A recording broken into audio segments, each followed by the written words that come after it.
Assalamualaikum warahmatullahi wabarakatuh dan salam sejahtera. Nama saya Nurul Hana Sofia binti Maliki bernombor metrik A174223 dari kelas EPPE 2053 Ekonomi Malaysia ingin membentangkan satu tugasan video A4 yang bertajuk Impak COVID-19 terhadap ekonomi Malaysia. Baiklah, pertama sekali kita perlu tahu apa itu COVID-19. COVID-19 ini berasal daripada perkataan coronavirus, iaitu yang merupakan sejenis virus yang boleh menyebabkan jangkitan saluran pernafasan. Terdapat beberapa jenis coronavirus seperti SARS, MERS-CoV dan yang biasa kita dengar adalah COVID-19. COVID-19 ini boleh berjangkit dari individu ke individu melalui titisan pernafasan ataupun sentuhan. Antaranya ialah batuk dan bersin oleh individu, bergejala sentuhan dengan individu bergejala dan apabila kita menyentuh dengan permukaan yang telah tercemar dengan jangkitan tersebut. Coronavirus ini boleh menyebabkan pelbagai gejala, antaranya ialah sakit kepala, batuk, demam dan sukar bernafas. Oleh itu, Perintah Kawalan Pergerakan telah dijalankan oleh kerajaan bagi mengatasi masalah COVID-19 ini.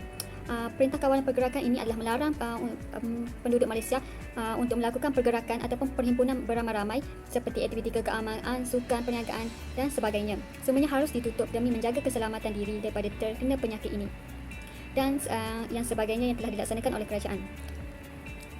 Ekonomi Malaysia diunjurkan mengucup sebanyak 3.1% pada 2020 akibat kelembapan aktiviti ekonomi susulan pandemik COVID-19 ini.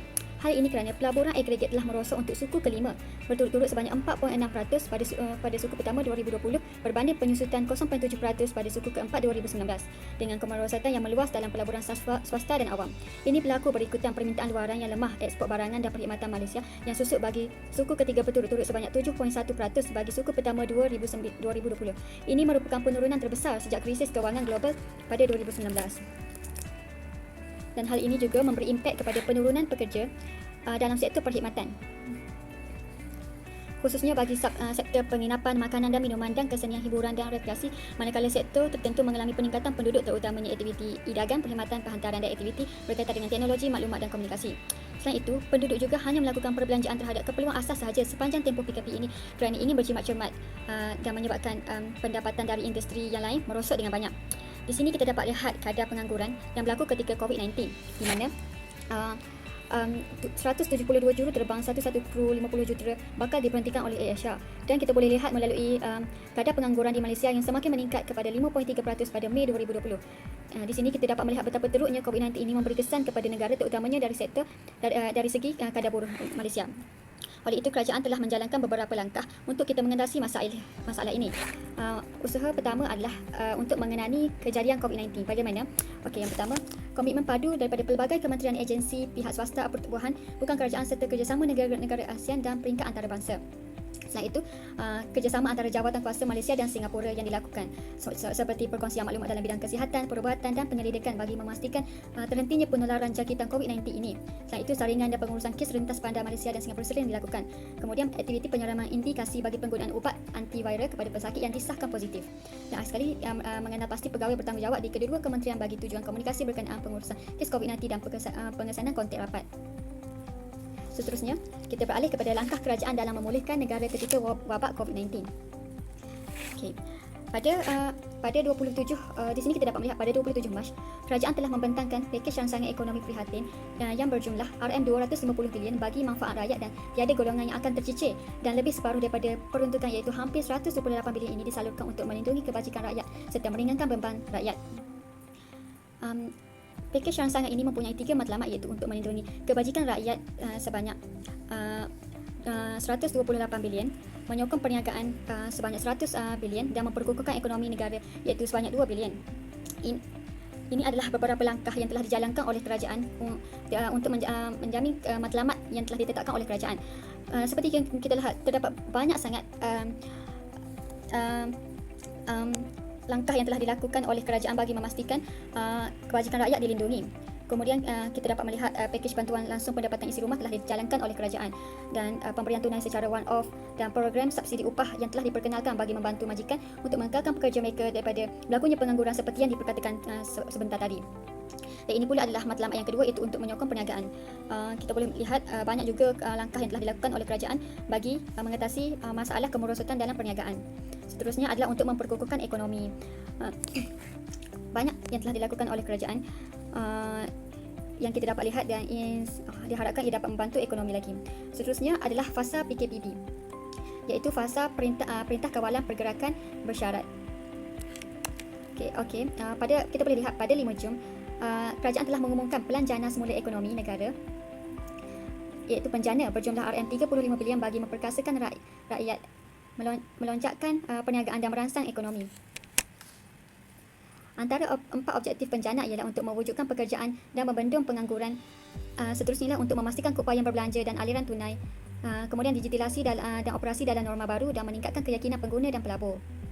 Pakej rangsangan prihatin dan penjana dapat dirasai rakyat dan perniagaan. Inisiatif ini dirancang di bawah pakej terbabit dirangka untuk memudahkan akses kemudahan. Moneterian pinjaman diberikan secara automatik untuk semua tanpa memerlukan individu atau syarikat untuk memohon untuk menikmati moneterian berkenaan. Pemberian bantuan seperti Bantuan Prihatin Nasional iaitu BPN juga tidak memerlukan permohonan semula bagi mereka yang mengemukakan maklumat sebelum ini, dan pemohon baru dapat membuat permohonan secara dalam talian dengan syarat minimum dokumentasi. Bagi memacu pelaksanaan projek skala kecil ini, kerajaan telah banyak melakukan pemudah cara proses perolehan, termasuk meningkatkan nilai ambang untuk perolehan dengan sebuah harga ataupun proses cabut undi. Sekali ialah kita ketika fasa PKPP itu pada 7 Jun, kerajaan telah mengumumkan Perintah Kawalan Pergerakan Pemulihan PKPP bermula 10 Jun hingga 31 Disember tahun ini apabila negara memasuki fasa pemulihan pandemik COVID-19 dalam tempoh tersebut. Akhir sekali kita akan melihat kesan langkah pemulihan yang telah dijalankan oleh kerajaan. Pertumbuhan ekonomi untuk suku ketiga dan keempat dijangka lebih baik dengan angka pertumbuhan positif jika operasi aktiviti ekonomi kekal seperti sedia kala dan masalah wabak COVID-19 ini dapat dikawal. Pakar ekonomi iaitu Prof. Madya Dr. Muhammad Yusof Saari berkata, ini mengambil kira impak ke atas ekonomi dan hasil suntikan perbelanjaan melalui pakej prihatin dan penjana.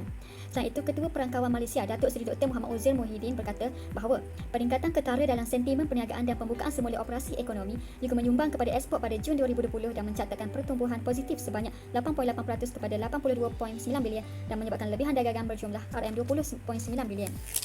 Tambahan pula, prestasi indeks pengeluaran perindustrian melonjak sebanyak 18.2% pada Mei 2020 berbanding bulan sebelumnya. Dalam pada itu, nilai jualan perdagangan barangan dan borong dan runcit turut melonjak kepada 26.3% pada Mei 2020 berbanding bulan sebelumnya, katanya. Kesimpulannya, kita dapat lihat bahawa suntikan pakej rangsangan oleh kerajaan dapat menambah baik situasi pasaran secara beransur-ansur, seterusnya merangsang keadaan pasaran buruh yang lebih baik bagi menjana pendapatan isi rumah. Ini selanjutnya akan meningkatkan aktiviti penggunaan domestik dan kesejahteraan isi rumah Malaysia secara keseluruhan. Kita juga boleh dapat lihat perkembangan kes COVID-19 yang semakin menurun.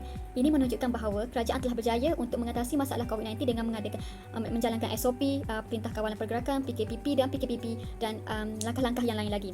Dan diharapkan semoga kes COVID-19 ini akan semakin berkurangan dan hilang daripada negara Malaysia dan negara-negara yang lain juga. Akhir kata, saya ingin mengucapkan terima kasih kepada Barisan Hadapan yang telah banyak memberi sumbangan kepada negara Malaysia dalam mengatasi masalah COVID-19 ini, terutamanya kerajaan dan pihak-pihak yang lain bagi memastikan penduduk di negara Malaysia kekal berada dalam negara yang sihat dan dapat menjalankan aktiviti ekonomi dengan lebih baik. Dan saya amat bangga menjadi rakyat Malaysia apabila melihat bagaimana kerajaan berjaya mengatasi masalah ini berbanding dengan negara lain. Baiklah, itu sahaja daripada saya. Sebelum itu, saya ingin mengatakan bahawa rujukan saya adalah daripada Jabatan Statistik Negara Malaysia, Laporan Ekonomi Malaysia, Kementerian Kesihatan Malaysia, Kementerian Kewangan Malaysia dan Jabatan Penerangan Malaysia. Baiklah, itu sahaja daripada saya pada hari ini. Sekian, terima kasih. Kementerian